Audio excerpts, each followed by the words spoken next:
Hi, and welcome to Wonder Read Aloud. This book is written by R.J. Palacio, and my name is Mrs. Block. Anytime that you get ready to read with me, we're going to start with the reader response question. This question is going to help you stay focused on what you're looking for and stay engaged in the text. We're going to start with the reader response question for Ordinary, which is the first chapter in the book. Our question is this.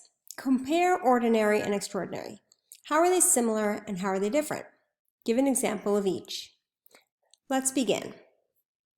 Wonder by R.J. Palacio.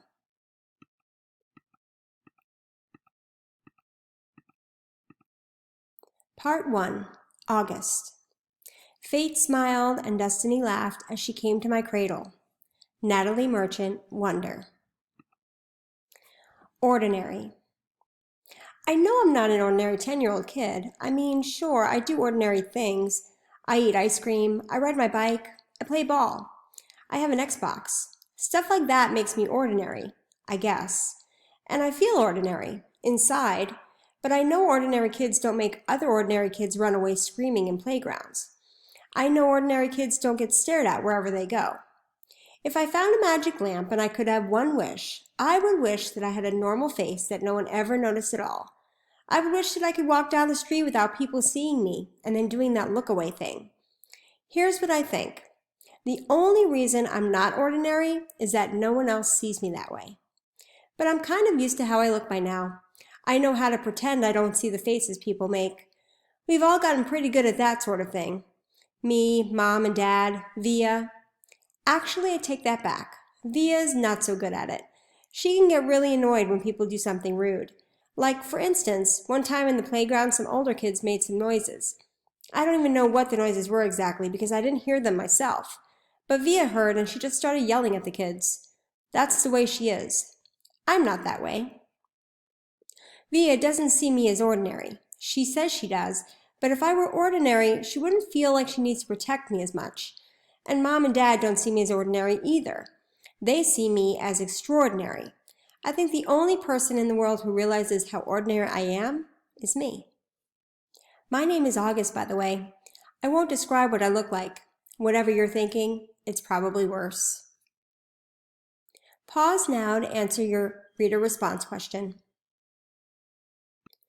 Our next reader response questions are as follows. Why I didn't go to school.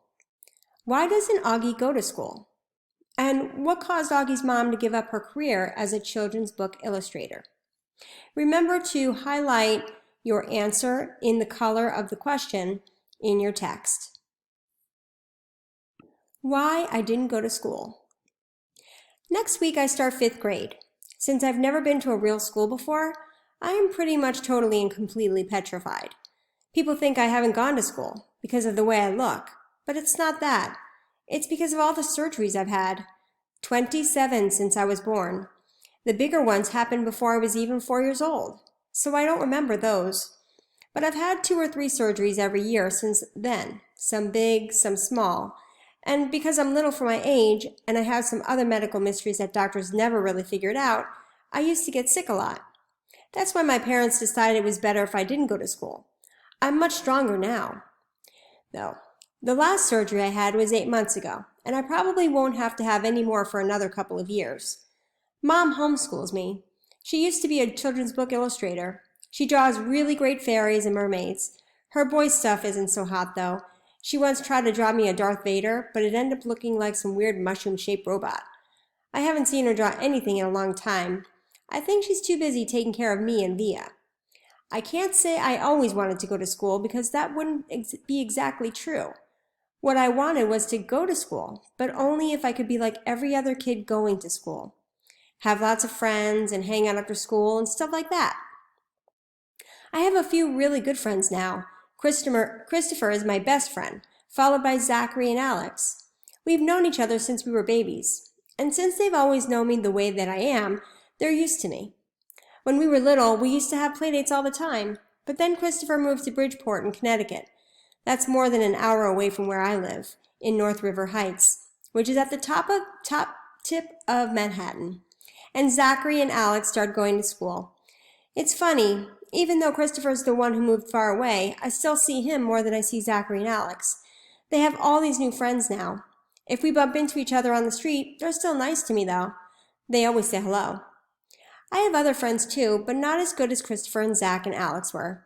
For instance, Zach and Alex always invited me to their birthday parties when we were little, but Joel and Iman and Gabe never did. Emma invited me once, but I haven't seen her in a long time.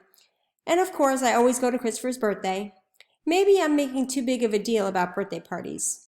Remember to pause here and answer the next reader response questions. Christopher's house. Which side do you feel more aligned with, Mom or Dad's? Why? Remember to answer the question completely and check your writing for correct capitalization and end punctuation. How I came to life. I like when Mom tells a story because it makes me laugh so much. It's not funny in the way a joke is funny, but when Mom tells it, Via and I just start cracking up. So when I was in my mom's stomach, no one had any idea I would come out looking the way I look. Mom had had Via 4 years before, and that had been such a walk in the park, Mom's expression, that there was no reason to run any special tests. About 2 months before I was born, the doctors realized there was something wrong with my face, but they didn't think it was going to be bad. They told Mom and Dad I had a cleft palate and some other stuff going on. They called it small anomalies. There were 2 nurses in the delivery room the night I was born. One was very nice and sweet. The other one, Mom said, did not seem at all nice or sweet. She had very big arms, and here comes the funny part. She kept farting. Like, she'd bring Mom some ice chips and then fart. She'd check Mom's blood pressure and fart. Mom says it was unbelievable because the nurse never even said excuse me. Meanwhile, Mom's regular doctor wasn't on duty that night, so Mom got stuck with this cranky kid doctor she and Dad nicknamed Doogie, after some old TV show or something. They didn't actually call him that to his face. But Mom says that even though everyone in the room was kind of grumpy, Dad kept making her laugh all night long. When I came out of Mom's stomach, she said the whole room got very quiet. Mom didn't even get a chance to look at me because the nice nurse immediately rushed me out of the room. Dad was in such a hurry to follow her that he dropped the video camera, which broke into a million pieces. And then Mom got very upset and tried to get out of bed to see where they were going. But the farting nurse kept put her very big arms on Mom to keep her down in the bed.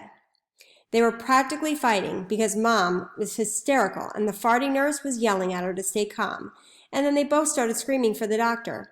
But guess what? He had fainted right on the floor. So when the farting nurse saw that he had fainted, she started pushing him with her foot to get him to wake up, yelling at him the whole time. "What kind of doctor are you? What kind of doctor are you? Get up, get up!" And then all of a sudden she let out the biggest, loudest, smelliest fart in the history of farts. Mom thinks it was actually the fart that finally woke the doctor up. Anyway, when Mom tells a story, she acts out all the parts, including the farting noises, and it is so funny. Mom says the farting nurse turned out to be a very nice woman. She stayed with Mom the whole time. Didn't leave her side even after Dad came back and the doctors told them how sick I was. Mom remembers exactly what the nurse whispered in her ear when the doctor told her I probably wouldn't live through the night. "Everyone born of God overcometh the world." And the next day, after I had lived through the night, it was that nurse who held Mom's hand when they brought her to meet me for the first time. Mom says by then they had told her all about me. She had been preparing herself for the seeing of me. But she says that when she looked down into my tiny, mushed-up face for the first time, all she could see was how pretty my eyes were. Mom is beautiful, by the way, and Dad's handsome. Via is pretty, in case you were wondering. Remember to pause here to answer the next reader response questions.